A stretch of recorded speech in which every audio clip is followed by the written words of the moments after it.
Hi folks, it's John Nizman from lastchanceautorestore.com. This is the glamorous part of auto restoration that you generally don't see on television. In our last video we were sharing with you the cab and of the 1950 Ford F47 or F1 if you're in the US. In our last video we were talking about the different types of paint and product and etch primer, and we were having some reactions going on. So basically what we've done now is we've spent quite a bit more time on the door and the cab, so I'll share with you the door in a moment. The cab itself, we've been stripping more of the roof, and I think we'll probably look at the roof now and then we'll come down and look at the sides. So with the roof, there's lots going on. Hopefully the camera can pick it up. We've got lots of different things happening. First of all, we've got an extremely wavy roof, so there's lots of dents and bangs, but there's also rust spots that are trapped underneath the body filler and the incorrect stuff that's going on. So I think the camera can probably pick it up. This is really a rough surface, and it's kind of chunky is the best way to describe it. You can see here along the header of the windshield where we've got the roof line coming up above the windshield. It's all bare metal. Then you can see this gray primer, which is incorrect. That's on top of the bare metal, and you can see probably with the camera all of these dark spots is actual rust that's trying to push its way through because it's trapped underneath. So we've got this gray product, which is not correct, and then we have this etch primer, which is this green, almost like a military green kind of look, that is on top of the primer. And here's a perfect example. This shadowing that we have here, these darker, almost like polka dots kind of thing, it's on the passenger side in this front. So I'm assuming this must have been near a window, and we'll probably come over to this other side in a moment. I'm assuming this was probably in a window, or because this is what UV light does to incorrect chemicals underneath the paint. So I'm presuming it was at a window or garage door for a long period of time, the sun coming in on it, and this is actually a chemical reaction happening between the etch primer that's on top of this gray primer. And then the back half you can see where there's lots of old pink Bondo on top of this same primer and then etch primer. So nothing is really bonding properly. So I think what we'll do is we'll try to come over to the passenger side of the roof. I'll just move that step for our lovely camera, and then I'll come over to the side here, because this is the best way to show what's happening. So you can see all these dark, see that's almost like polka dots or like tiger marks that's all through this and along here. So that's the actual chemical reaction happening between the product and the thickness.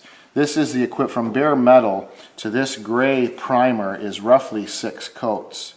So we're losing some of the body lines and the definition and the ridge around the windshield because of there's so much incorrect product on here.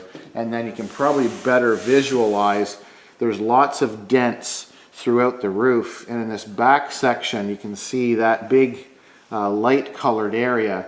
That is all body filler and old generation body filler that's been left or reused on top of this incorrect chemical. So we have to strip the rest of that off. So this is taking quite a large amount of time to strip. We can't sandblast or media blast this because this roof panel is quite soft in the center. So we'll be able to sandblast around like this, the rails here, the rain rails coming across, and the header of the windshield frame.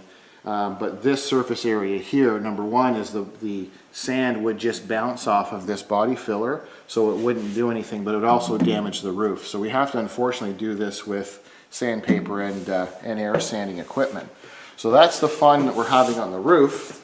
And then, as we discussed with the both of the cowl, the lower cowl sections, we knew there was a lot going on. We shared with you the backside where they had made some patches.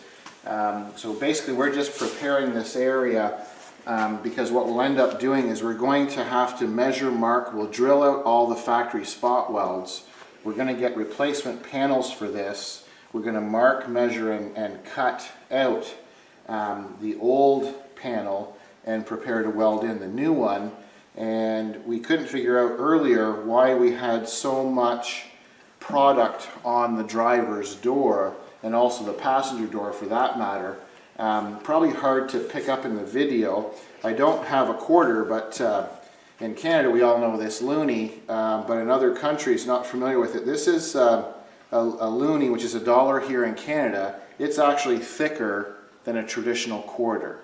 So when I lay this loonie on the panel or the cowl, I don't know if the camera can pick it up, but this body filler, after grinding down or sanding down, you know, about 5 layers of incorrect material, I still have higher or thicker than that coin all the way around. So you can see how much filler is put on top.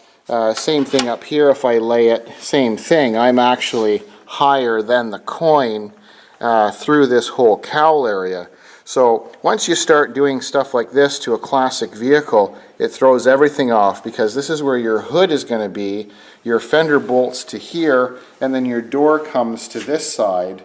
And now you're having to compensate because you have so much body filler in this panel. You then have to do the same thing to the hood, then do the same thing to the door, so that things line up.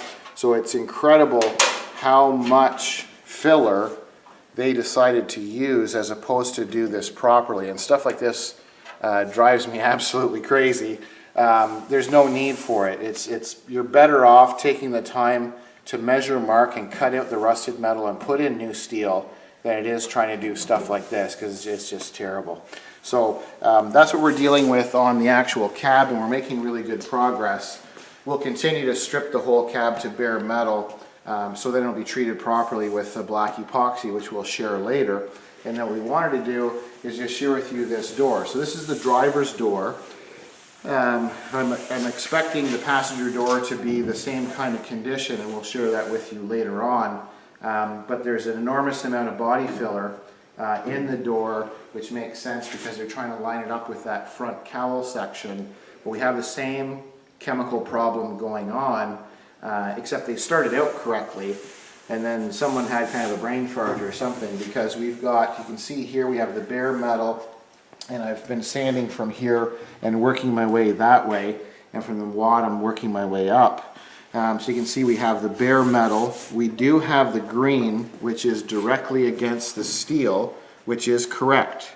So at first I thought, oh, I'm not going to have difficulty here because we have this done properly. We have bare metal, etch primer, and then we have this primer. So this is acceptable, except if you look to the next layer. So after they've put this cheap beige primer on, they then re-etched with the green etch primer on top of that, and that's what's creating this chemical reaction again. And then they've used a gray primer on top of the green etch primer. So there's lots of stuff going on. So you can see here, same kind of thing. You can't tell the depth of how much body filler is here, but it's the same kind of idea as what we're dealing with on the cowl. So kind of disheartening, but we do need to deal with this because this is just going to continue to be a problem. We'll be removing the hinges because we'll have to sandblast the hinges we mentioned earlier, and then we'll have to deal with all the stuff going on the inside of the panels. So we were hoping we were going to have a better chance of not having to strip them completely, but unfortunately I've come to the conclusion that we're still dealing with the same kind of stuff. I'm sure the box sides and tailgate are going to be the same because we have that sort of treatment to the rest of the truck, just not putting the right chemicals in the right spots. So it's very unfortunate we've got that two different products are fighting against each other. So we'll continue to strip this, and then we'll strip the other doors. So both the doors in the cab will be to bare metal, and then we'll share with you many hours later on how the progress is going. So I thank you for watching. I'm John from lastchanceautorestore.com.